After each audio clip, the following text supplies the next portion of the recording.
Good morning, everybody. Actually, it's not morning. Sorry, it's afternoon. My mistake. My name is David McNeil. I'm a member of the events committee of this club.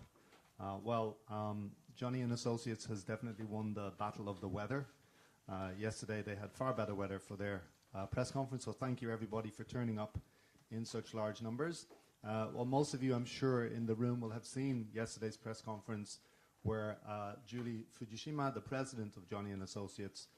resigned after a dam break of revelations about predatory sexual abuse by the talent agency's founder and her uncle,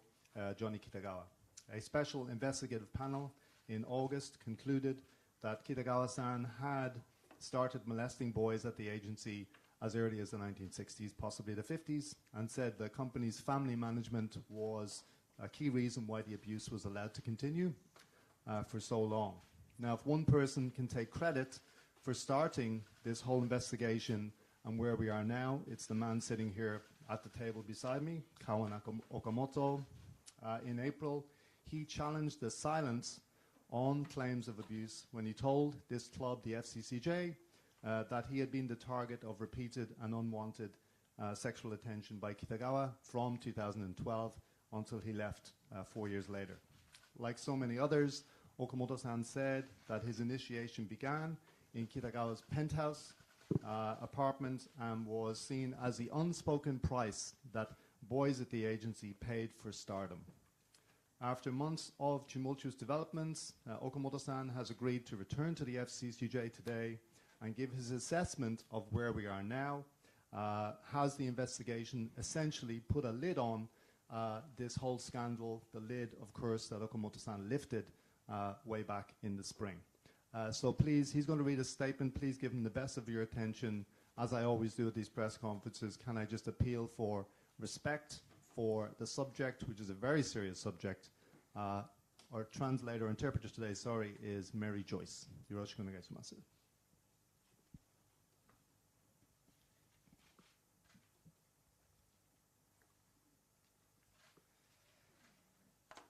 Hello, everyone. Thank you all for being here. This is Kawan Komoto. Today I'm here to make a speech in response to yesterday's press conference held by Johnny and Associates. I appreciate your attention on this matter. 皆さん、本日お忙しい中集まりいただきましてありがとうございます。昨日、ジャニーズ事務所が会見を行いました。ジャニーズ事務所の性加害問題については、僕がここで行った会見によって世の中の注目を招いたこともあり、事務所の会見後、なるべく早いタイミングで僕の気持ちをお話しし、僕自身も次のステップに進みたいと思っておりました。そこで今日このような場を設けさせていただきました。Hello, everybody, and thank you for joining or being here today. Yesterday, Johnny and Associates held a press conference, and regarding the issue of the sexual abuse-related issues of the company, I wanted to give my own press conference as soon as possible after that as well, which is why I'm taking the opportunity to have this press conference today. Further, I wanted to do this also because I myself want to progress to the next step, so this is why I have this opportunity with you. 振り返れば4月12日にまさにこの場所で僕が過去に体験したことを率直にお話ししました。その時点では正直言えばここまで社会に衝撃を与える大きな出来事になるということは想像できませんでした。そもそもあの時の僕にはそういう問題にまで発展させようという意識はありませんでした。Looking back at the time on April 12, when I held a press conference at this very same place as today, and spoke frankly about what I had experienced in the past. To be honest, at that time, I had no idea that this would develop or expand into such a major event which would have such an impact on the broader society, nor did I have any deliberate intention to develop it into such an issue at that time in the first place. 内容としてはセンシティブな話ですから、顔を出してそれを打ち明けることでその後何が起きるかについて予想していないわけではありませんでしたが、ただあの時の僕は恨みを晴らすとか同情されたいとかそんな気持ちがあったのではなく、自分に嘘をついて生きていくのはもう嫌だと、あの状況に置かれていた自分が体験したことについて、ありのままをストレートにお話しすることで自分が変われる気がしていました。The content was, of course, sensitive. Therefore, it is not that I had completely not imagined what would happen if I did come out, also showing my face. However, it is not that I wanted to share some kind of a grudge or to have pity. Rather, it was just that I felt that coming out and speaking frankly about what had happened to me as I was and in what position I was, it would be an opportunity for me myself to also be able to change. 公の場でああいった発言をしたことについては、売名行為だとかさまざまな批判も浴びました。こういうことに対して世の中はこういうふうに反応するんだということは実体験として多く学びました。当然傷つくこともありましたし、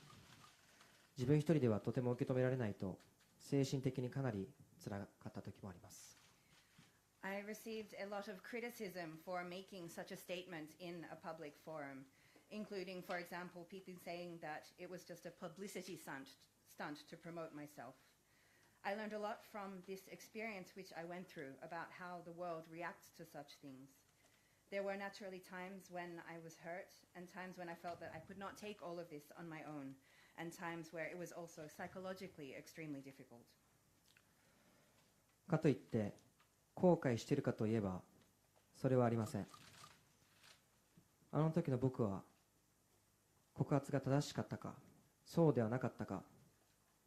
僕自身に決めることはできません。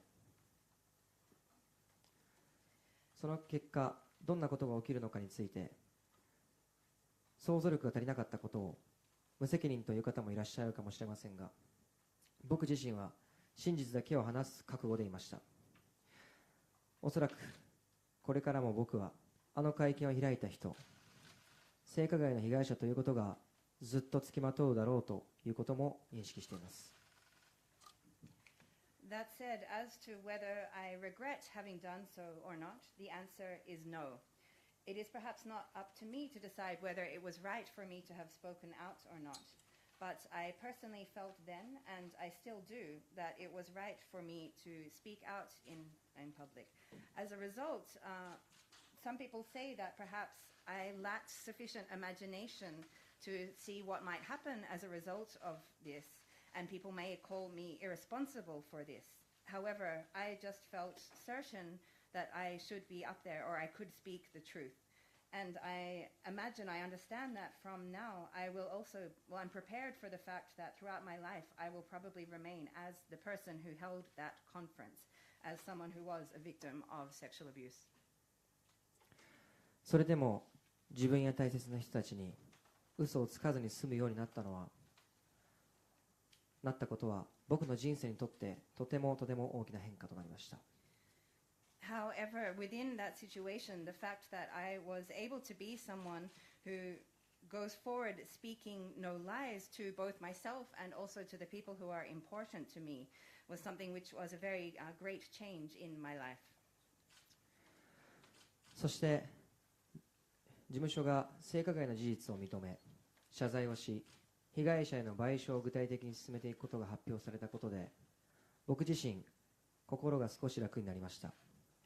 また社長も交代し、経営体制も一新されることも発表されました。会社の規則も厳しくして世間の目にさらされていくという中、今ジャニーズ事務所に僕からこれ以上何かを言うことはもうないと思います。しかし僕を含めた被害者の方々の心の傷はそう簡単に言えることではないと心に刻んでいただきたいです。新社長の東山さんもおっしゃっていましたが、一生の命をかけてでも皆さんに向き合っていく覚悟は本当に必要だと思っています。And now that Johnny and Associates, the agency, has recognized the facts, acknowledged the facts of the sexual abuse, made an apology, and has also said that it will proceed to concrete compensation for the victims, this is something which allows me myself to feel somewhat at ease. the fact that there has also been a change in the president, and it was also announced that there will be a renewal of the management structure of the agency. The fact that the society's eyes will continue to be strictly on the agency, and as it will also become stricter in regards to its rules or policies, means that for me standing here today, there is not anything more, anything further that I myself would have to say to Johnny and Associates. However, I also take very much to heart the fact that it is not an easy thing to fully heal the psychological wounds of those who were victimized, including myself. The new president, Mr. Higashiyama, said himself also, but this is something that he will spend or is something that for everybody it will take an entire lifetime to continue to facing up, and I think needs to be prepared for this. 思い返すと4月12日の会見後、短い期間でさまざまなことがありました。中でも予想もしていなかったこととして、ジュリーさんに直接お会いすることができました。お会いした時の状況についてはこれまでの動画などでお話ししていますが、ジュリーさんという方に一人の人間として接することができる貴重な機会でした。そしてお会いして早々、僕が苦しい思いをしてきたことについて謝ってもいただきました。僕が経験したこと、それによって苦しんだことについて寄り添ってくれようとする気持ちは感じました。Looking back in the short period of time since the April 12 press conference, many things have happened during this period. One of perhaps the most unexpected within this was the opportunity to meet Julie in person. As to the details of that meeting, this I have discussed in various videos and so on. However, it was a very precious opportunity to get to know Julie as a person.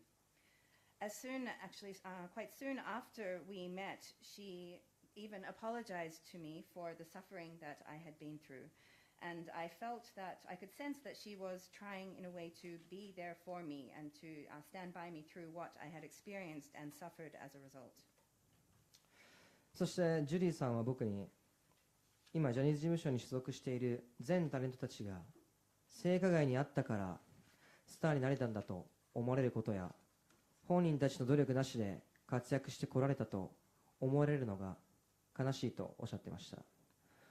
僕もそこに関しては同意見でした。タレントたちに罪はないです。僕が見てきたジャニーズのタレントというのは、どんな厳しい状況の中でも笑顔でステージに立ち、ファンの皆さんに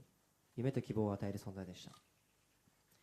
At that time, Julie said to me that she would feel extremely sad if all of the talents who are now active and affiliated with Johnny and Associates, if it was thought that they had become stars because of the fact that they had been through this sexual abuse, or that people would think that they were not able to become stars just because of their own efforts there as well. I also feel the same in regards to this. The talents themselves, there is no fault on their side. The talents that I have seen from Johnny's through the years shows that no matter what kind of difficult circumstances they're in, they stand on the stage with a smile and do all they can to be a presence which provides dreams and hopes to all of the fans. そして4月の会見でもお話ししましたが、僕自身はジャニーズ事務所という場についての感謝とエンターテインメントに用意させてくれたジャニー氏を恨みきれない思いは、世間にグルーミングと言われても今でもあります。自分自身を認めるためにも過去を全否定することはできません。これまでの数ヶ月間で同じような被害に遭われたたくさんの方々が声を上げました。その中にはこれまで苦しみを閉じ込めてきたことに対して償ってほしいという方々がたくさんいます。実際何があってそれでどう苦しんだかは人の数だけあると思いますし、それに対しての決着のつけ方もそれぞれあると思います。I also spoke about this during the press conference in April as well, but I myself do still have gratitude towards Johnny and Associates, and also to Johnny himself, or in regards to Johnny himself, who was the person who showed me this dream of the world of entertainment. I cannot completely feel hatred towards him either. Even if people say that this is grooming, this is the feeling that I hold with me today as well. In order for me to acknowledge myself as well, then I cannot completely deny the past which I have come through as well. During the past few months, many other people who have been through similar victimization have spoken out. And within them are people, many people who say that they want or they seek compensation for the pain in which they have been locked. However, of course, what happened and what kind of suffering they experienced, there is as many different ways of suffering as there are people who have been through this as well. And in regards to this, also their way of finding a way to settle the matter will also be different for each of those people. 僕は日系ブラジル人の両親のもと、日本で生まれ育ちました。愛している音楽と出会い、関わる中で自分の家族やルーツを守りたいと思うようになりました。これから先、僕はもう前に進みます。今回こういう行動を取ったという過去は消えることはありませんので、その責任からは逃げずにいたいと思いますが、できるだけ未来を向きたいです。Born to Nikkei Brazilian parents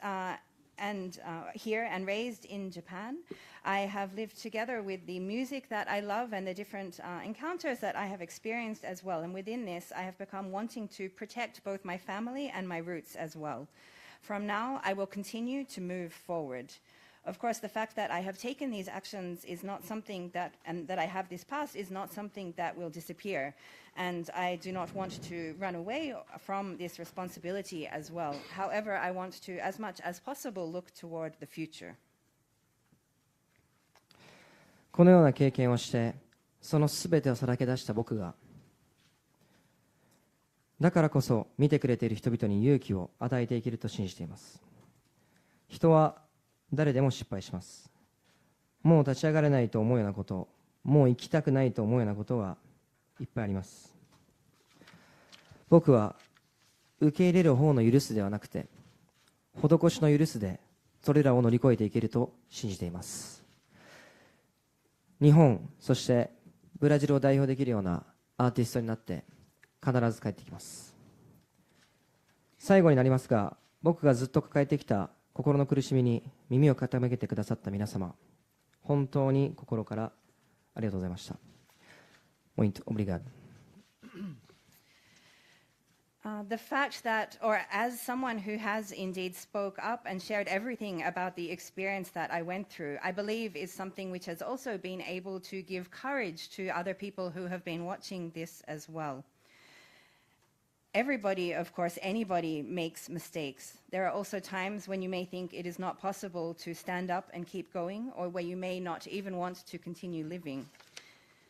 However, when I think about forgiveness, I do not want to have a kind of forgiveness which is just accepting. Rather, I want to overcome this situation by looking at a kind of forgiving through pardoning, including those who are giving arms against this as well.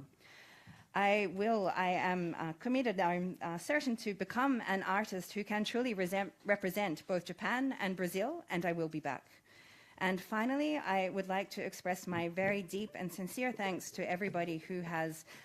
paid heed and listened to the different suffering that I have continued to experience. Muito obrigado. Thank you so much. Thank you very much. Okay, well, it is a press conference, so I'll open it up for questions. If you would like to ask a question, can you raise your hand, please? When you come to the microphone, can you identify yourself? And can I urge no speeches, just questions, please? This gentleman. ご質問の際は英語でも日本語でも大丈夫ですが、お名前と所属の方お願いします。アークタイムズの尾形と申します。Toshowada with Arc Times. First, I'm going to ask in English, then I'm going to translate it into Japanese by myself. So I have two quick questions. Mr. Okamoto, you mentioned that you don't have any other things to add toward Johnny and Associate. But there has been a lot of criticism toward the press conference yesterday. They apologized, but they don't have any concrete plans, and they just said that their president will be changed. So what's your assessment on their press conference itself? I just wanted to ask about that. And quickly, secondly, I just wanted to know your studies of relation with Johnny and Associates. Are you already settled with them or in process of settled them, or you have any agreement with them to cooperate together or anything? So アークタイムズの大方ですが2つ質問なんですけれども、一つは、これ以上ジャニーズについて言いたいことはないということはおっしゃってて、それはよくわかるんですが、一方で昨日の記者会見ですね、社長は交代しましたけれども、具体的な話が全然なくて非常に批判もたくさん来ています。それについてはどういうふうに会見自体をどう見たのか。もう一つはジャニーズとの間でジュリー社長と会ったという話はカウアンさんもジュリーさんも言ってますけれども、何かもう和解に至っているのか、和解に至るプロセスに今あるのか、もしくは何か今後協力していくという何らかの合意みたいなものがあるのか、それをお聞かせください。まず昨日の会見を見て、先ほどもスピーチで言ったんですけど、まず認めた、性加害を認めたということと、被害者へ補償や賠償を行っていくということが僕にとってすごい大きなものとして捉えてて、それ以外の社長の交代だったりとか、事務所に対して、こうした方がいいとか法律的にとか、正直その辺の、ことは、まだよくわからないですが、ただそこの重要なところがクリアになったので、僕自身としては言うことはないのかなと。これで全部 OK かって言われたらそういうわけではないんですけど、ただ今後僕自身見守っていきたいなと思いますし、もちろん補償の内容だったりとか、今後話し合っていくことがあると思うんですけど、先ほどの質問にもお答えすると、まだもちろんあちらから昨日発表されて僕も知ったんですけど、あちらからまだ何かコンタクトがあったわけではなくて、1回ジュリーさんと会った日のみなので、まだ何もお話はしていないですが、そういうことになります。はい。First of all, as I mentioned in my speech as well, in regards to the press conference that was given yesterday, the fact that first of all, Johnny and Associates acknowledged the sexual abuse, and they also stated their intention to provide compensation for the victims. These 2 points are, for me, things that I see as being very significant. There are also the other points, such as the changing of the presidency of the agency, other different recommendations and legal aspects, which were also in relation to the agency as well. Frankly, for me, these are not things which I am so certain about or have such an understanding of. But personally, as the points which are important to me were made clear in this press conference, I feel that I do not myself have anything further to add. Of course, that does not mean that everything is just okay. I want to continue to, of course, protect myself. As for the content of the compensation, this is something which I believe there will need to be a discussion from now about as well. I personally also only learned about this while I was watching the press conference yesterday. It is not that there has been any contact directly from Johnny and Associates. And also, I met Julie on that one occasion. However, there has not been any further, discussion or points as to that. So that raises the second point. あと付け加えると、やっぱりかなり長くなると思います。この性加害のこと自体が事務所が払拭をすることや、本人たちもおっしゃってましたが、会社をもっといい方向に生まれ直すっていうのは、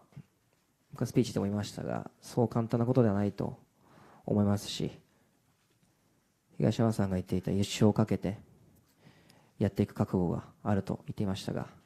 それは本当に必要だと思いますし、一人一人、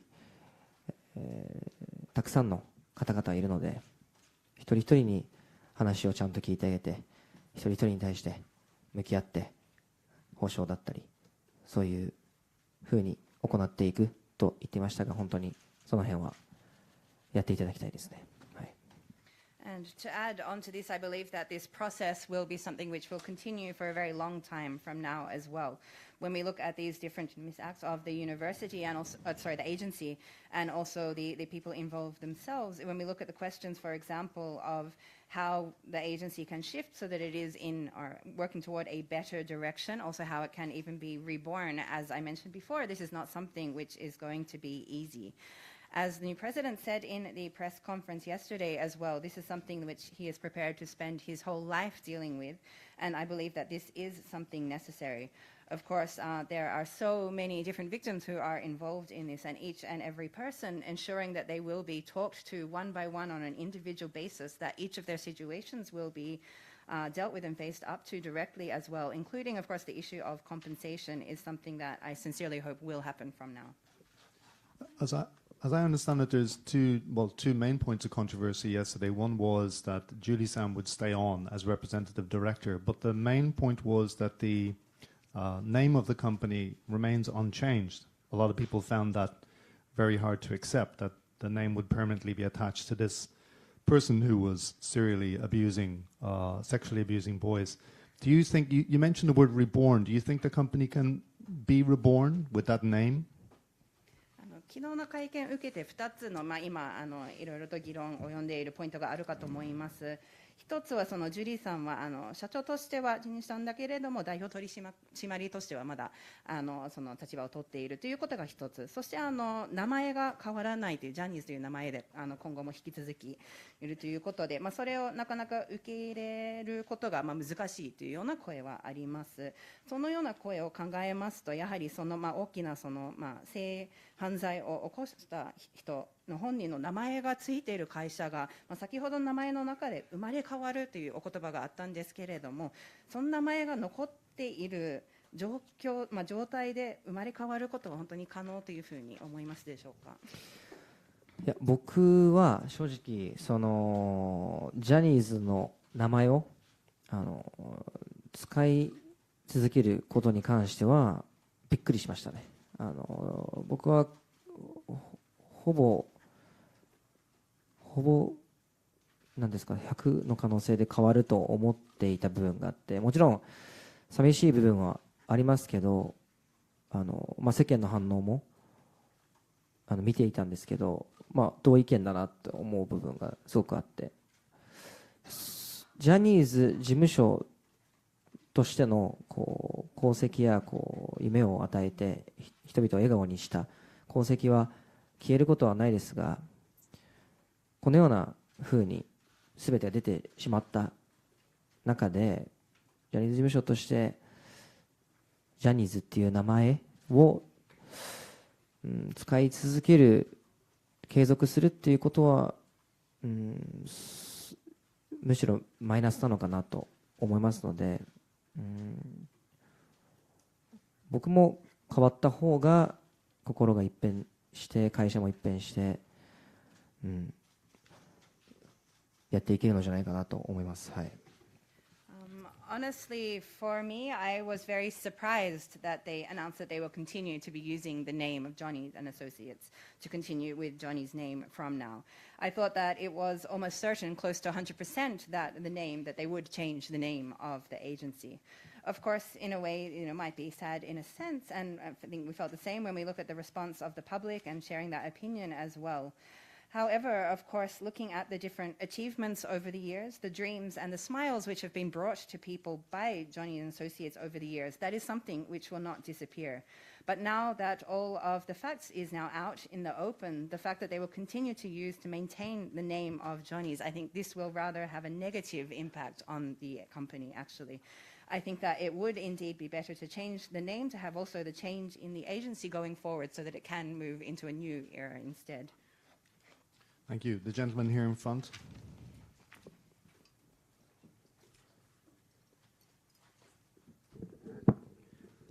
Nishimura freelance. Let me ask in Japanese. 日本語でお伺いします。はい、カ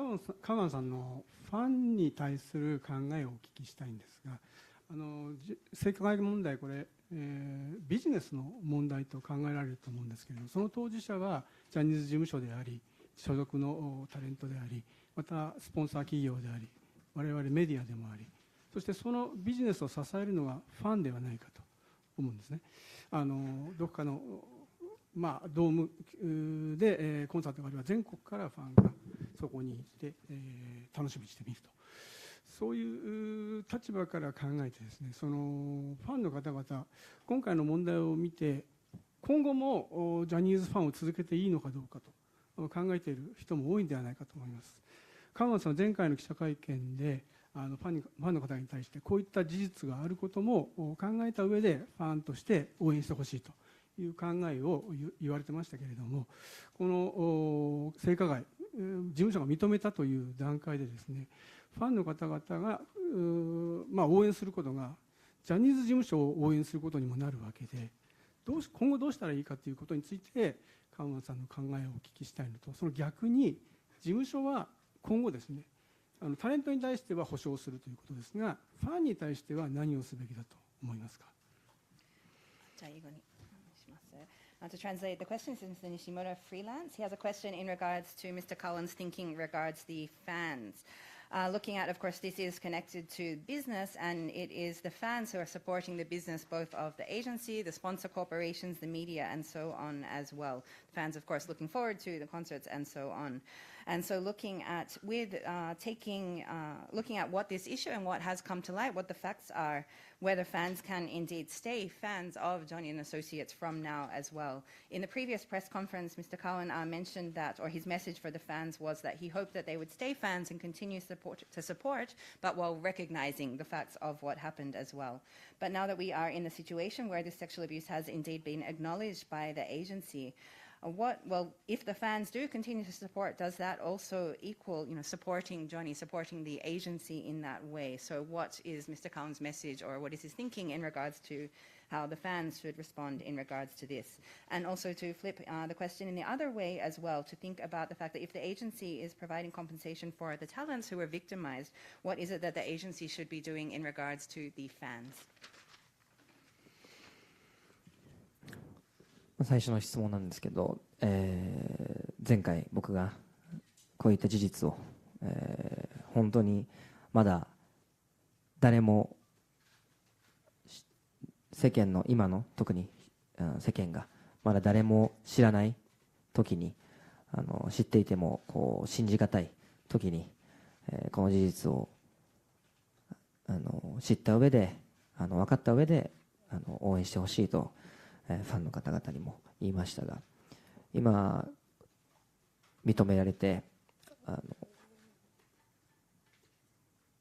た上でやっぱりもちろんいろんなファンの方々のコメントや、もちろん僕に対してのファンの方々は僕に対しての誹謗中傷とかもあったりするんですけど、僕はそれにすらやっぱりこう思いを感じますし、それは守りたいですし、タレントだから僕に対してお前がジャニーズ事務所を壊してんだとか最低だとかたくさん来ますけど、僕はそういう人たちに対して何かこう恨みとかはないですし、たまにカチンときますけどだけど基本的にどんなことを言われてもやっぱりそれはファンなので、それはどこまでもついていくし、自分の好きなタレントにそれは素敵なことだと思いますし、でこれ以上も何か証明することとかはないと僕は思うので、これで皆さんがどういうふうに応援していくかどうかは一人一人が決めることですけど、僕はジャニーズ事務所にさっきの2つの質問にもつながるんですけど、どうファンに返していくかっていうのは、ファンに何ができるかっていうのはやっぱりそれこそ生き残ってエンターテインメントで返していく、ジャニー氏なしのエンターテインメントで返していく覚悟がないとダメだと思いますし、それを僕は望んでますね。In regards to the first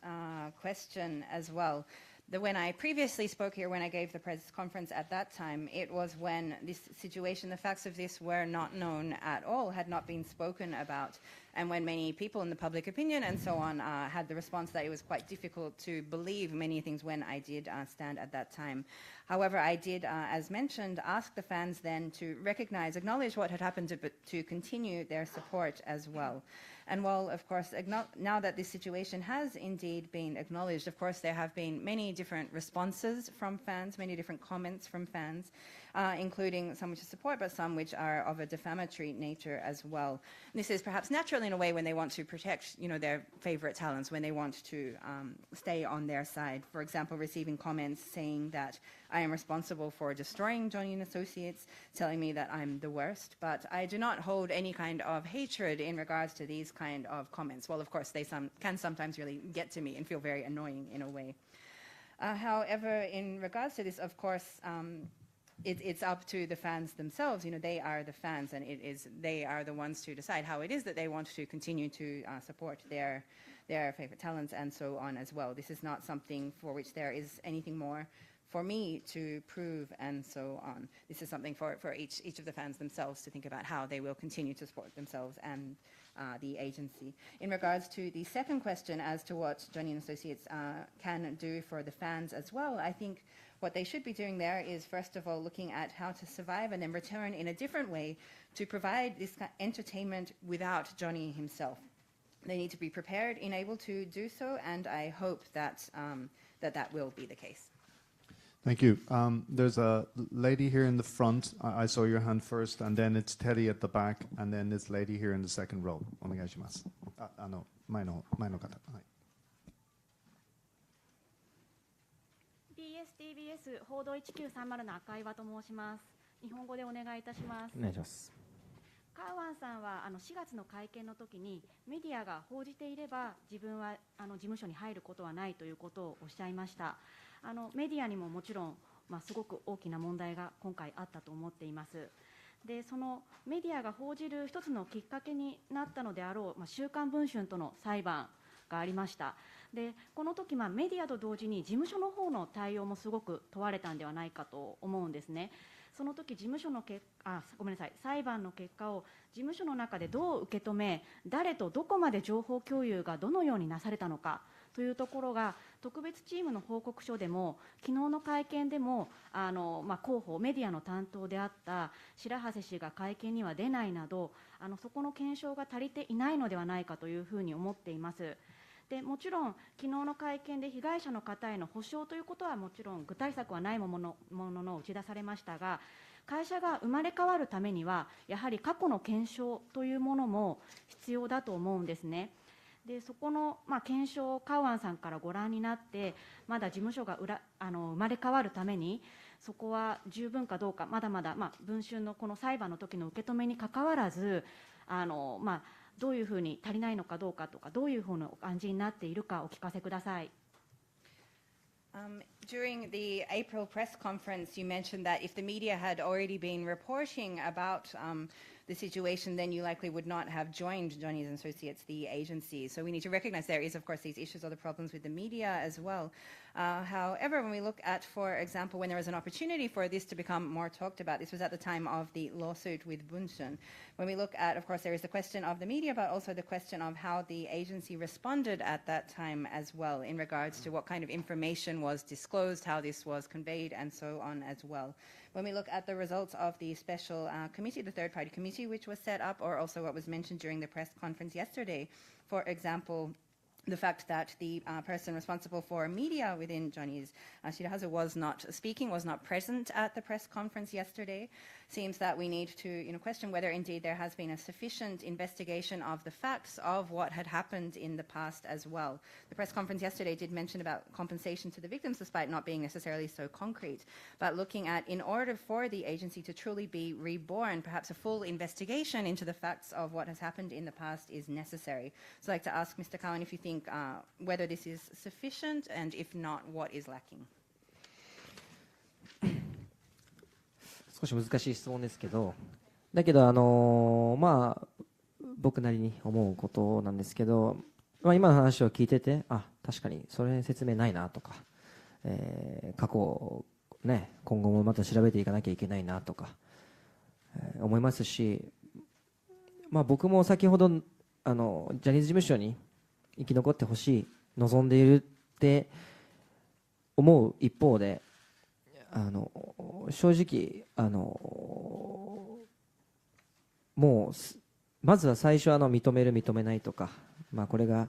どうなるか本当に分からなかった中でここまで認められて、保証していくことだったりとか、社長変わったりとか、行動は出始めた大きな一歩ではあると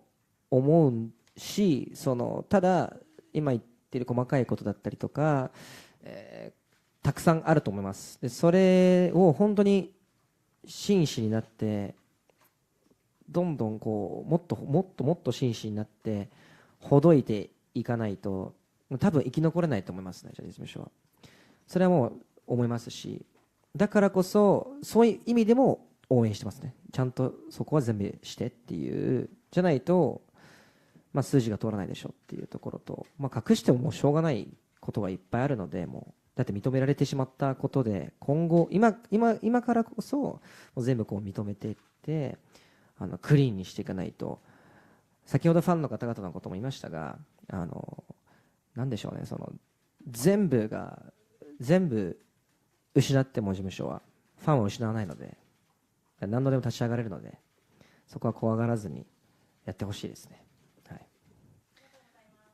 So that is a little bit of a difficult question, but I'll share some of my thoughts as regards to this. As I was listening to, as you're saying, it made me realize, yes, well, there is indeed not a full explanation about many things, and there is a lot more things, including what happened in the past, which need to be looked into even further. While I do want Johnny and Associates to survive, at the same time, honestly, when I look at it was before so uncertain whether they would even, as the first step, acknowledge what happened or not. So the fact that they have come as far as acknowledging what happened, saying that they will provide some kind of compensation and announcing the change in the presidency of the company as well, I believe that these are the first steps towards action. So these are very important that these have been made. However, there are many different detailed points, as were mentioned now, which are still remain. And so I hope that they will even more sincerely face up to these and look at how to step forward and untangle all of these different issues which are still remaining. If they're not able to do this as well, I don't think that Johnny and Associates will indeed survive. And of course, this is why indeed I support them in going forward and taking this. If they do not take these kind of steps, then I don't think that this is something which will be accepted. The facts cannot just be hidden now that is already been come to light, therefore need to look at how to recognize everything that has happened to date and create a new clean slate. As I was mentioning when I spoke about the fans before as well, even if Johnny as a company loses everything, the fans will still be there. So I do believe that it is possible. Thank you. Teddy, next, please. There's a lot of hands up, so can I ask, please, that you only ask one question and that you keep your questions short? 私たちはジョニーズみたいに余裕がないから4時間の記者会見やるわけないです。Terry Jimbo, the video news, and I also co-chair the committee that organized this press conference today. ビデオニュースの神保と言います。ここの今日の会見を主催している委員会の委員長をやっています。川野さんどうもありがとうございます。どうしても聞きたいのはBBC がドキュメンタリーを放送しても基本的に日本のメディアはまだ沈黙を続けてたんですね。無視したんです。しかしカウアンさんがここに来て顔出しして記者会見をやったらようやく報道が始まった。最初は動きが悪いところもありましたけど始まった。そして今ここに来てですね、もう記者会見も行われてあのように中継もされ、メディアはどこも報じているわけです、この問題を。カウアンさんから見て、ある種言い出しっぺの唇を切ったカウアンさんから見て、そのメディアの変化というのはどういうふうに見てますか。つまり、ようやく十分に反省して報じているのか、もう報じざるを得なくなってもうしょうがなしに報じているけど、ご都合主義的なものなので、そのうちまた、どうせやめるだろうっていうようなレベルのものだと見ているのかが一つ。それがどうしてもこれだけ聞かせてください。その告発によってカウアンさんの人生というものがどう変わったのか、それはエンターテイナーとしてでも個人としてでもそうなんですが、どのような変化が生じ、また昨日の会見、ジャニーズの会見によって一段落だというふうにおっしゃっているけど、それは同じ質問で川さんにとってこれから進んでいく上でどのような意味を持ち、どのような変化をもたらすものになるのか、すみませんが、その2点お願いします。Two questions. First of all, looking at the situation in Japan, where even when the BBC documentary was released, the Japanese media remained silent and largely ignored the issue. However, it was only by you, Kawan, coming here, showing your face and holding a press conference that they finally started to report about this, albeit with somewhat slow moves in regards to this. Now we see the situation where you have another press conference, there is great attention, and all of the media is reporting about this. As the first person to come and speak out publicly about this, how do you observe this change in the media during this time? And also looking at, do you think that this will continue? Do you think that this is really a change and that the media is looking honestly or regretting in regards to how it has been in the past? Or do you think that they are reporting just because they cannot avoid it, that they have to, and they will eventually become quiet on this issue again? And the second question, looking at, through your speaking out about this, would like to ask how this has changed your life since then, whether on the level as an entertainer or on a personal level as well. And the same question in regards to yesterday's press conference. You said that this is, in some sense, putting a full stop on one period in regards to this. But what kind of either significance or change do you find from the press conference yesterday? はい。すごいシビアな質問をしていただいてありがとうございます。メディアに関してですね、もうここに立つまではほとんど日本のメディアとは関わることはなかったですし、ここに立ってからね、外国特派員委員会協会でやってから、今おっしゃったようにメディアがどんどん取り上げるようになって、いろんな方々と出会いました。今日も何時間も僕の話を聞いていただいた、個別に話を聞いていただいた記者さんが、何人もいらっしゃってます。僕は本当に一つのメディアという括りもそうですけど、一人一人の、人間っていうのがいて、もちろん明らかにいやいややってるなっていう人もいますし、僕のことを本当に親身に聞いていただいている、方々もたくさんいます。で、メディア全体に関してもそうですけど、まあ仕方なく最初はやったじゃないですか。それはもうみんな知ってることです。なのでもうでもそれは認められる前であったので、まあ仕方ないところもあると思いますし、そう簡単なことではないと思いますが、まあ、こう認められた以上、メディアも一新して反省して、変わっていってほしいなっていう思いはあります。そして世間は多分ほっとかないので、ちゃんとやっていただきたいなと思います。そして、はい。So thank you for a very severe question. First of all, in regards to the media, of course, until I stood here and gave the press conference, I did not really have any engagement or any sort of direct experience with the Japanese media. But since then, since speaking at the FCCJ, of course, as you said, the media has been reporting about this a great amount, and there has been a lot of attention, a lot of media questions and so on, and looking at how they are, for example, even today there were reporters who really, I was on the phone with, they listened to me for hours even at a time as well. Within the media, of course, I don't want to speak of them as just one group which is all the same. Each and every individual is different within the media. There are some, of course, who clearly are quite reluctant to be working about this. There are others who are very sincerely listening to me and hearing me really when I'm talking as well. I think when the media was first talking about this, it was partly because they couldn't avoid it. Of course, this is something which you all know. However, that was before Johnny's had recognized, had acknowledged what had happened. Now that this has actually been acknowledged as well, I hope that this will be a chance or a time that the media itself will change, will really look at regretting as to what has happened until now and have this change for the better. And I think that public opinion will also follow along with that. そして2つ目の、質問に関してなんですけど、僕の人生何が変わったかっていう質問なんですけど、さっきのメディアの1個目の質問にもつながるんですけど、さっきいろんな人がいると、人生でいろんな人がいると僕は言ったんですけど、記者の方々もいろんな人がいますし、僕の周りにも出会ってきた人たちにもいろんな人がいます。で僕はそこは人生で何を大事にしているかだと思うんですよね。でそれが明らかに出るんですよね、人と関わってると。で今回のことで本当によりそれがはっきりしたというか、やっぱり物質的な表面的な、記録だったりとか、その名声だったり、お金だったり、そういうものだけ、それをメインとして追ってる人たちっていうのはやっぱり僕の言ってることは多分理解できないですね。だけど僕のさっきの記者さんの人々だったりとかも僕の話を聞いて明らかに情熱を持って愛を持って本当に自分の家族がその身になった時に本当に辛いんだと、本当に守りたいんだと、自分もこういう日本を変えたいんだと、思う人々がたくさんいたので、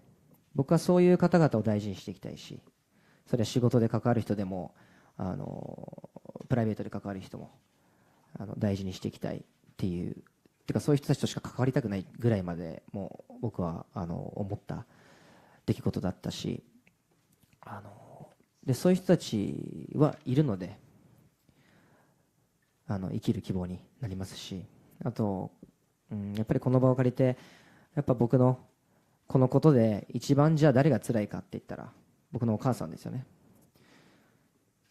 お母さんがどんな思いで僕のこの出来事を聞いて日々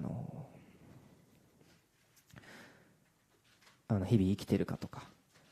そういう気持ちも普段思うことだっていっぱいあるし、僕はいいんだけどまだやっぱお母さんにやっぱなかなか言えなかったこともいっぱいあるし、そういうすいません、そういう思いには二度とさせたくないなっていう。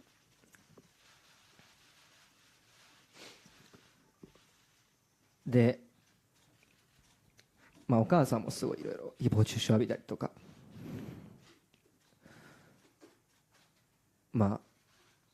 お前の息子が嘘つきだとか、金だけ欲しいだろうとか、売名だろうとか言われて続けて、今でも多分言われてますし、でも応援する人も多いですけど、だから簡単な問題じゃないですね。だから僕は今回も前に進みたいっていうのもそういうことにこれ以上家族とか自分の気持ちを置きたくないし、大きな一歩で認められて、そして僕もこの場を借りていたのはやっぱり取材でも言ってますけど、こういうことが本当にあるんだと、誰が想像して誰が確信してたか、一番夢を与えたジャニーズ事務所が裏ではそういうことがあったって、みんなが多分衝撃だったと思うし、15歳の僕もそれをやられた瞬間もう信じられなかったです。何を信じて俺がこう夢をかけていけばいいかって、ステージに立てばいいかって本当に悩んだ時期がたくさんあったし、この会見も最初やる時も僕を支えてくれたさっき言った愛のある家族だったり友達だったり、こういう時に出るんですよね。やっぱ誰がそばにいるかとか、簡単なので、最初の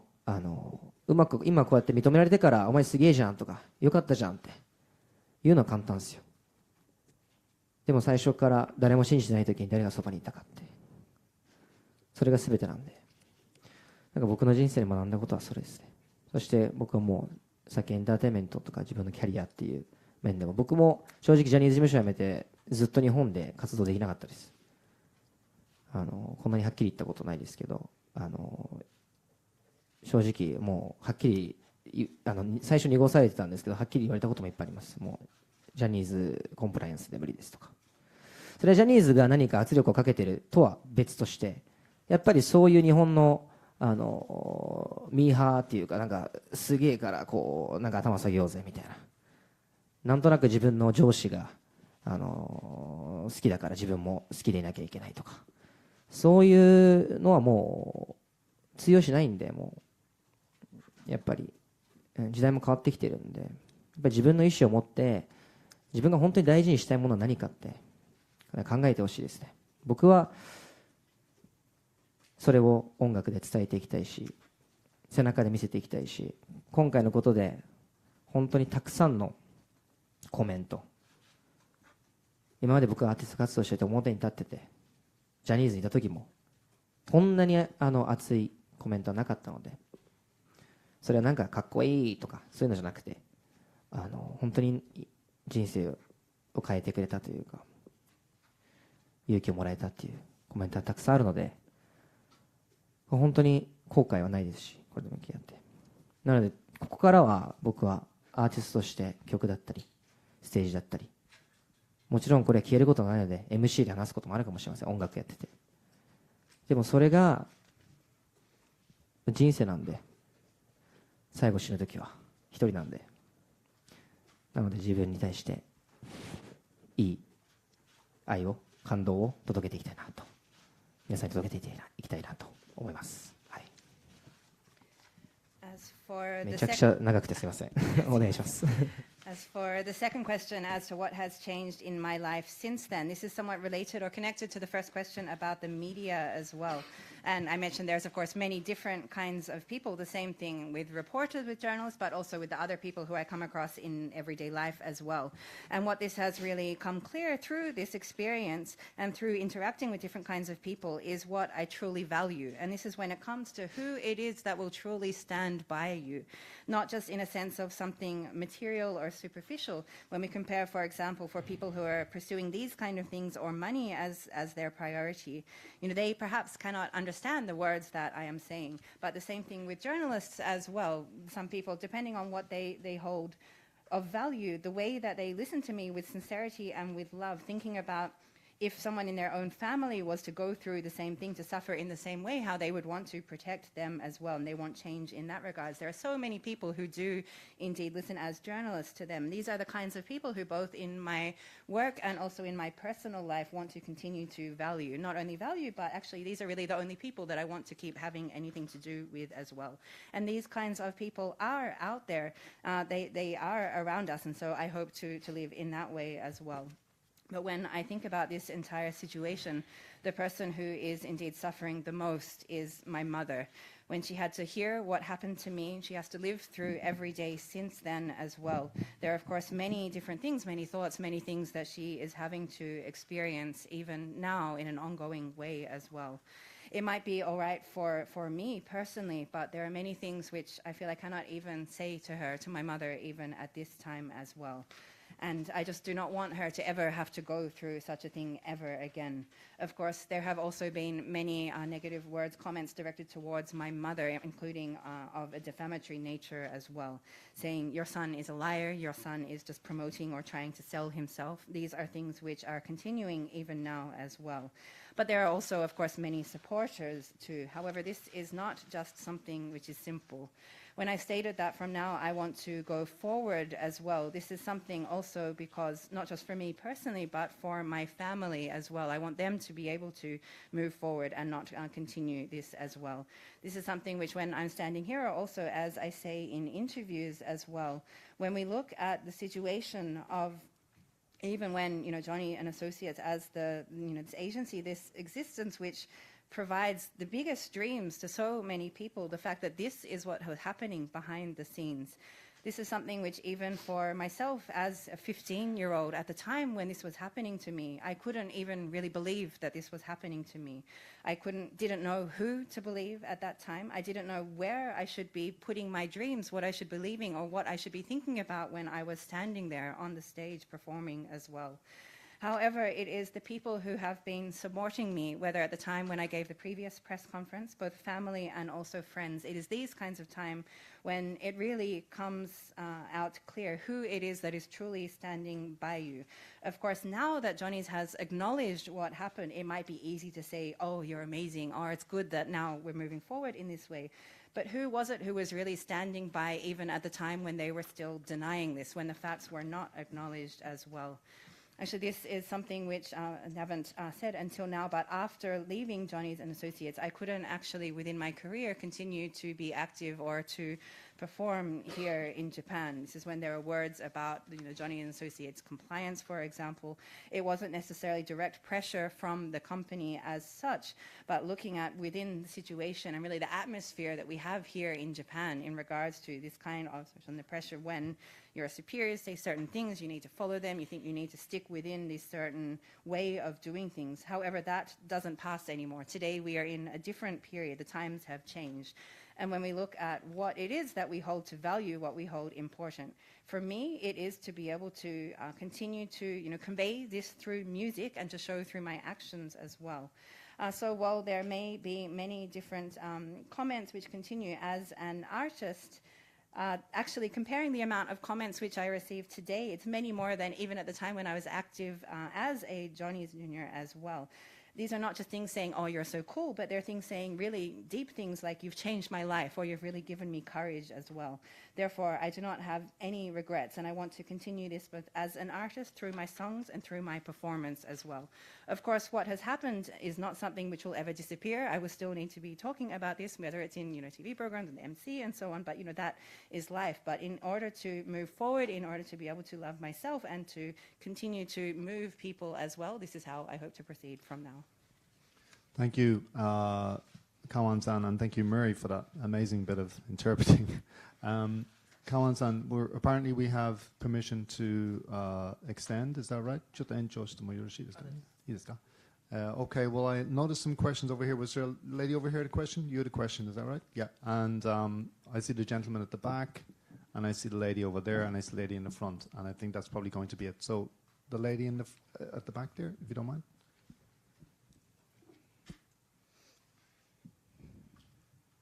時事通信の岡田です。日本語で質問させていただきます。はい。東山紀之さんが次期社長になることについて、古い時代のジャニーズの先輩、尊敬できる先輩だからちょっとその性加害を受けた事務所で尊敬できる先輩がトップに立ってしまうということで少し複雑だという意見とかが出ていると思うんですけれども、それについてカウアンさんがどうお考えなのかということが一つと、あとはジュリー藤島さんが、株式をいまだに 100% 保有していて、関連会社の10社でも取締役をこれからも務めるということで、このままではいかに透明性をこれから持っていこうと言っているとはいえ体制が変わらないのではないかという批判の意見もあると思うんですけれども、それについてのご意見も伺えればと思います。My name is Okada of Gigi. I have two questions. First of all, the new president appointed yesterday, Mr. Higashiyama, is of course someone from the old period of Johnny and Associates, someone who can respect maybe as a senpai, but at the same time perhaps there are rather complicated feelings or opinions, as he is of course someone who represents this period of the agency as well. So your personal opinion on that. And the second, while Julie Fujishima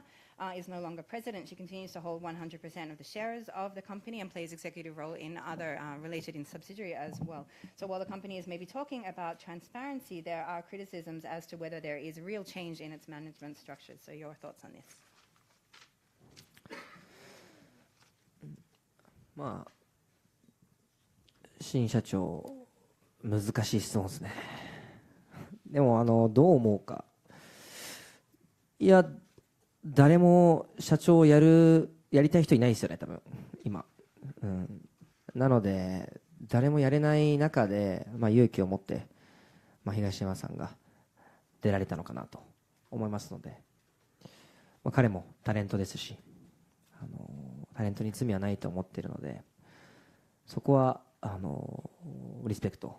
を持って応援したいですし、ただ一方でじゃあ経営者として本当に、能力があるのかどうかとかその辺は問われてきますし、彼も自分自身で言っていましたが、本当に右も左もまだ分からないけどもうやっていきながらもうやっていくしかないと言っていました。苦肉の策ではあると思うんですけど、今後社長ってまた変わったりだとか会社名変わったりだとかいろんなことは今後も変わっていってもいいと思いますし、それはそこはも最優先はタレントたちだと思うので、今いるタレントたち、事務所からしたら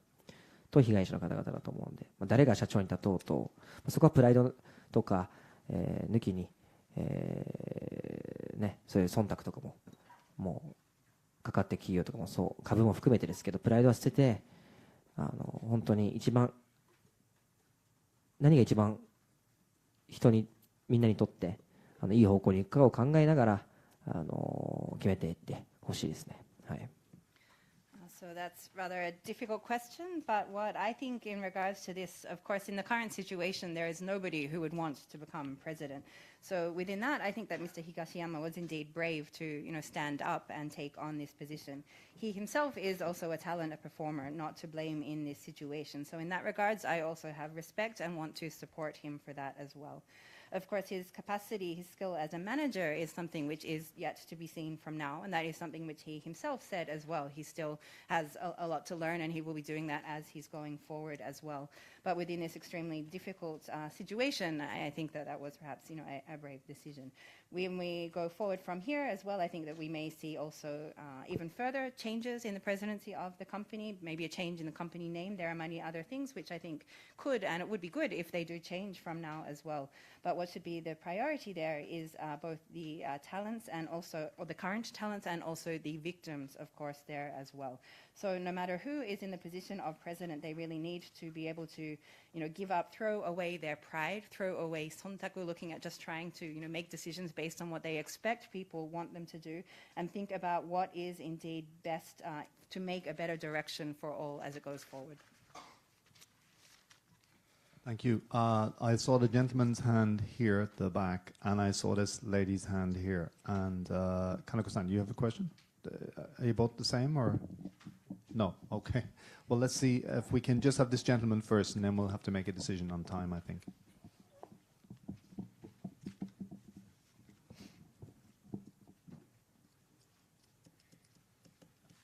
日刊スポーツ村上です。よろしくお願いします。お願いします。今の質問にちょっとつながるような話なんですけども、カウアンさん、今日の会見の中で冒頭でやっぱりグルーミングと言われてもジャニーさんへの思いっていうのはね変わらないっていうようなエンターテインメントを教えていただいてって話をされたと思うんですけども、一方で東山新社長は昨日の会見の中で鬼畜の所業であるというふうに発言されたりですね、あとやっぱりもう愛はないから、北川氏と呼んでるみたいな発言もされました。一方、井ノ原さんも会見の中で何をしてくれたんだって怒りもにじませました。でもいずれジャニーさんのいたときに育った方が今トップになる、果たしてそれでジャニーズ事務所は変われると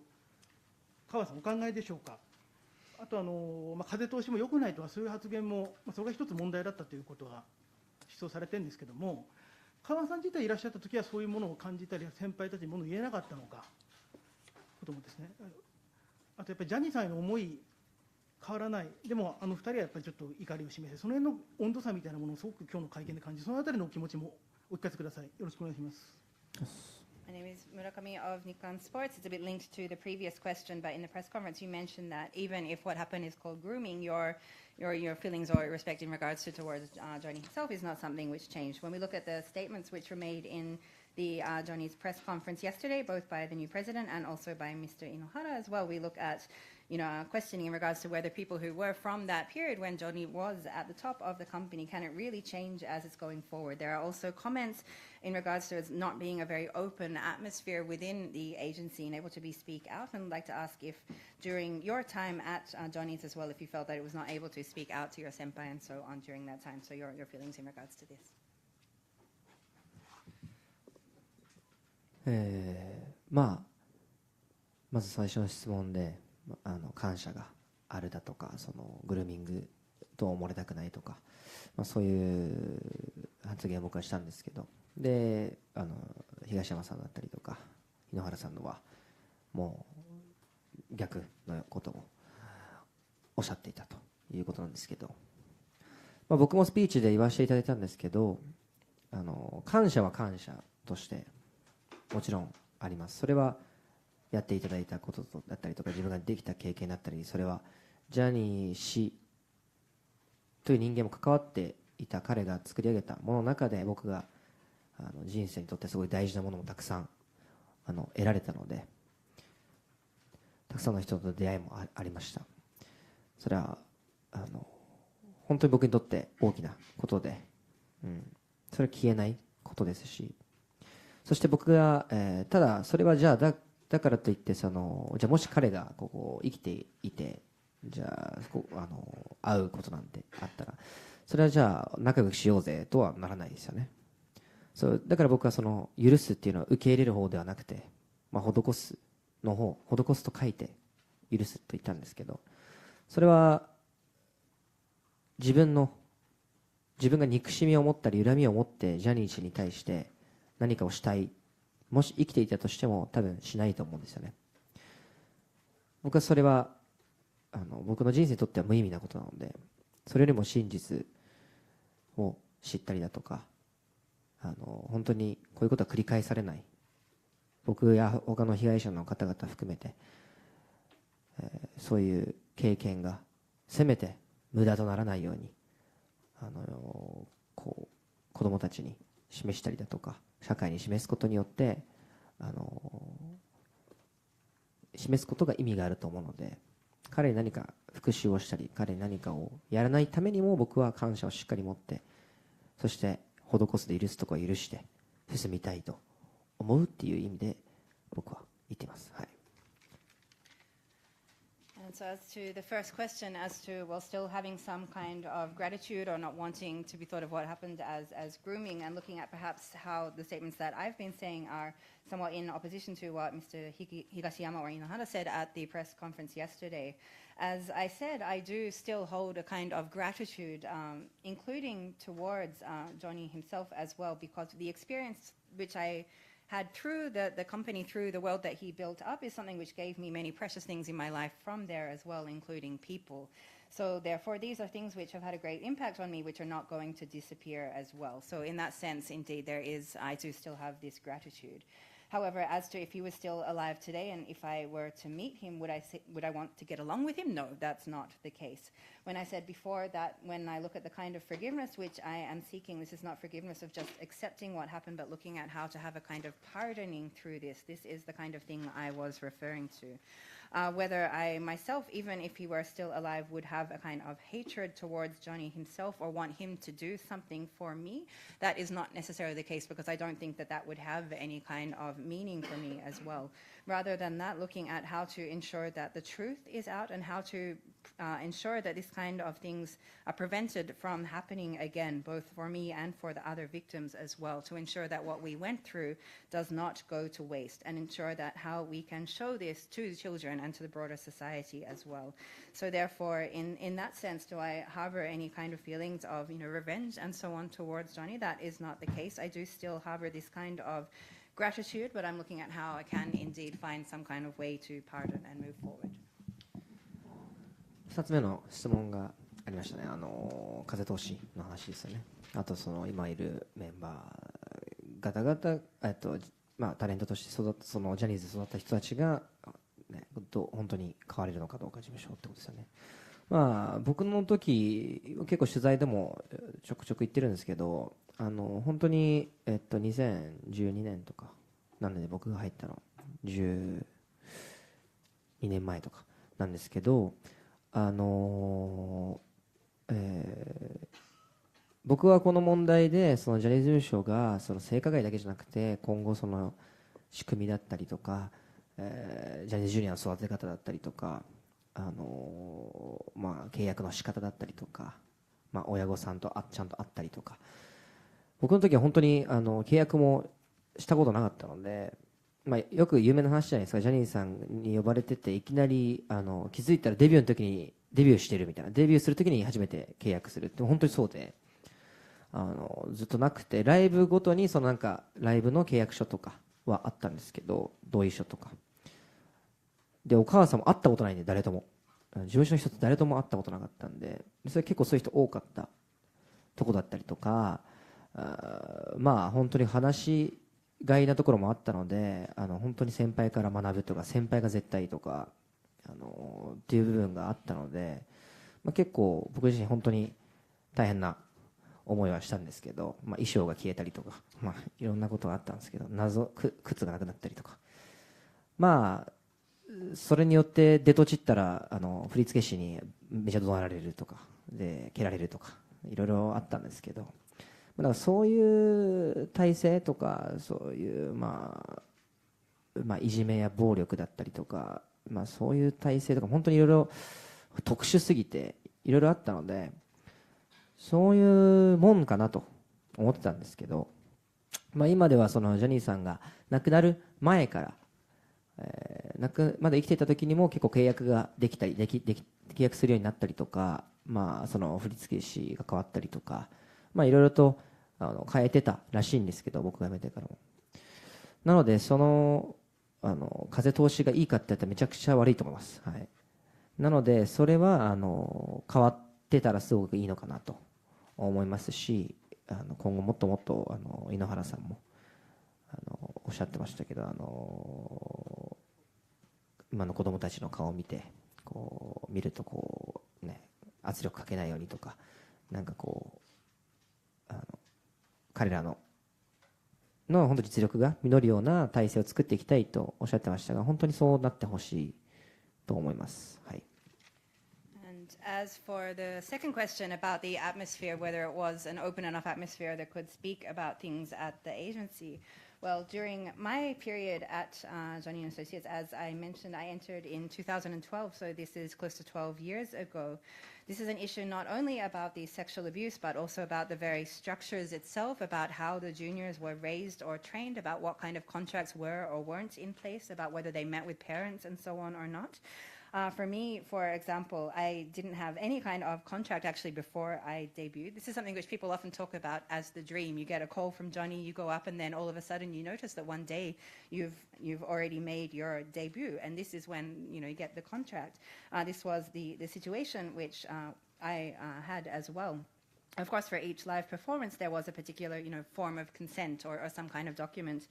similar to this. But as to whether, for example, my mother had met the agency or whether they'd visited and so on, that didn't happen at all. And I think that was the same for most people as well. So this created the kind of situation where you have to, learn from your senpai, learn from the older talents, and their words are everything. That goes for everything, which led to a lot of things where I did very much suffer as well. There were times when maybe my clothes or shoes disappeared all of a sudden one day, times when you would be kicked by the choreographer. These kind of structures which were in place, including also bullying and violence, was something which was too much of a peculiar or a very particular situation that at the time I thought, well, that's just how it is, that's what the situation was.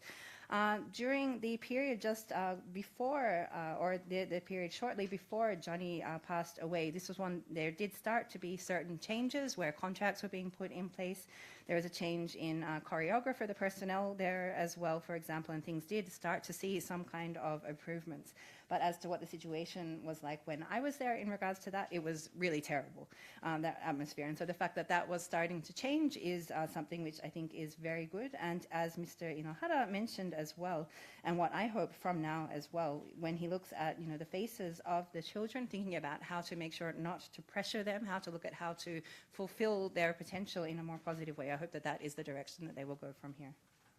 Thank you. This will be the last question. The lady who's been waiting for a long time. Yeah, if you could make it one question. 一つの質問しか。いや、一つお願いします。本当に時間厳しいからお願いします。共同通信の前山です。今日はありがとうございます。はい。お伺いしたいのが、カウアンさんが告発されてジャニーズ事務所の扉が開いたっていうのは一つあると思うんですけれど、それと同時に社会の中で男性の性被害というものがあるということも同時に、知られる機会になったと思うんですけれど、とはいえまだ言い出しにくいっていう状況っていうのは、変わらないところもあるのかなと思うんですが、その点について何かお考えとか見解があれば教えてください。My name is Mayama of Kyoto. You mentioned that when you spoke out about what happened to you, that did in a way open the door to Johnny & Associates. But at the same time, I think it also had an impact looking at how society sees the issue of sexual abuse against men as well. Of course, I think we still have a situation here where it is very difficult for people to speak out about this, but I wonder if you have a comment on this issue. はい、今質問いただいた性被害が明らかとなって、男性でもそういうことがあると。で僕は以前にも国会のヒアリングだったりとかに参加したりしてるんですけど、僕はその部分も今国会閉じちゃったんですけど、法改正のチャンスを一回閉じちゃってまた開くと思うんですけど、その時に児童虐待防止法の改正がまだ進んでるんですけど、チャレンジ、橋田さんをはじめチャレンジしていくと思うんですけど、僕も、そこはいけたら行きたいなと思う部分があるんですけど、僕はそのヒアリングでも言ったんですけど、本当にそういうことがいっぱいあって、でテレビとかで見てても予想はしてたんですけど、僕がそういう経験があったから。だけどこういうことを僕が発表してからものすごい量の DM 来るんですよ。でそれはさっき言った、誹謗中傷もあれば、その応援もあれば、その中にしかも自分の性被害を打ち明ける人がたくさんいて、じゃあ先生にやられたとか、親にやられたとか、友達にやられたとか、子供同士でそういうことがあったとか、もう本当にいろんなことがあってずっとトラウマだったりとかっていう人が本当にとてつもない長文で送られてくるんですけど、そういう人たちに勇気もらえたとかっていうのは本当に嬉しいことですし、今の話で法改正だから、そのためにもそういう僕はヒアリングで法改正に関しては、やりたいとね思うんですけど、中にはその弁護士とか、国会の政治家の方々とヒアリングで話していても、やっぱり今の法律で十分じゃないかっていう声の方が多くて、でそれは確かに話してて、納得する部分もあるんですけど、であちらからできればじゃあ法以外でも、それはやっていった方がいいんじゃないかと、それは何かないかと話をしているときに、ダイヤルがあるじゃないかと、相談窓口っていう、いやそれは僕見たんですけど、なかなか子供が相談しづらいような内容だったりとか、もうすごいもうゴリゴリ感じでなんか市役所みたいなダイヤルなんですけど、誰が電話するのそこにみたいなところで電話した後誰が何をしてくれるのって、保証は何がされるの、じゃあ僕が15歳の時にそこに電話したら誰が守ってくれるのっていう話なんですけど、そういうのがあるので、まずはそれダイヤルももっと子供が電話しやすいようなとかもう漫画帳でもいいんですけど変えたりとか、あとは僕がすごい言ったのが薬物ダメ絶対っていうのがあって、で薬物ダメ絶対っていうのが小学校の時に僕ら習ったんですけど、友達から飴玉をもらって、これは可愛い絵だけどピンクの、飴玉で先輩が目の前で食べてもこれは薬物だったりするんだよ、でこれは後遺症がこんなのがあって、で実は違法でこんだけ捕まるし、後遺症もこのぐらい残るよって、で断り方もこうだよとかっていうのが、で相談はここだよみたいなっていうのが、もうキャラクターがいて漫画帳で説明していたので、僕はそれを思い出してヒアリングの時にその場で性加害ダメ絶対をじゃあ作ったらいいじゃないですかみたいな、でそれは子供に教育していくってことですよね。結局子供が自分の身を自分で守らないと、僕はその薬物のことがあったので本当にその時見て、いやそれは騙されるわみたいな、先輩に渡されたら食べちゃうよねっていうところがあって、それは性加害もアメリカの方では実は教えてるところもあって、ここをじゃあ触ったらレッドゾーンだよみたいな場所があったりするんですよね。で子供わからないじゃないですか。僕も15歳ですらびっくりした、もう衝撃的だったんですけど、それを子供がなんかもっと小学生の時とかで大人にされてもわからない、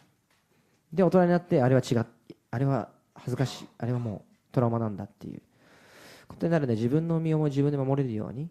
そういう性加害の、ダメ絶対とかを教育に取り入れていく行動だったり、それを法改正もできれば確かに今の法律で十分かもしれないけど、やっぱり国レベルでそれ許さないよと、こんだけ社会問題になってるんで国レベルでのアクションでそれが皆さんが見るので、ちゃんとそれを注目されて、広告じゃないですか、ちゃんと国としてやりますよっていうレベルになるので、それは大事なことなんじゃないか、それ両方やることに意味があるんじゃないかっていうことを言わせていただいたので、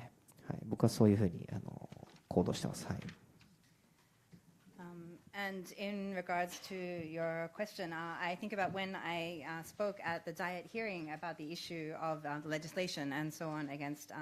abuse against children as well. And I think at the time, well, now when there is a discussion or a chance at the Diet, there is a chance for people to hear from those concerned who are impacted by this as well. When I see people like Mr. Hashida, for example, speaking up, I hope to encourage and I hope these voices of victims to stand out and share this kind of impact, and I hope to be able to contribute this as well. But at the same time, I would say when, for example, looking at this situation and the many cases which occur of this, whether you're watching TV or one thing which has happened since I spoke out and announced what happened, I'm receiving so many direct messages on social media. Of course, within those, there are some which are defamatory, there are some which are messages of support, but there is also a huge number of people coming out and saying that they have been through similar things themselves, saying what they have experienced, the abuse at the hands of whether it is a teacher, a parent, siblings, or even other children, how traumatizing it is for them even now, receiving these really huge, very long messages in direct mail as well. So I'm very glad, of course, for their courage, which gives to me as well. And in regards to that, as I said in the hearing, legal reform or looking at how to have some kind of improvements on the current legislation in regards to this is important. But within the discussion with whether it's lawyers or politicians and so on in regards to this, I also wonder about if there are methods other than just through legislation as well. There are, of course, telephone counseling services called dial services, which have, hotlines for children to be able to call up. And I looked at what is available for them, but I think they're very difficult maybe for children to access. They might be all written in kanji and Chinese characters. They might look like some very official documents from the city hall, something which is maybe not easy for a child to pick up the phone and call. But then there's also questions about if they do make that call, who is it that they talk to and what happens after that? What are they going to do for them? If I had made that call myself as a 15-year-old,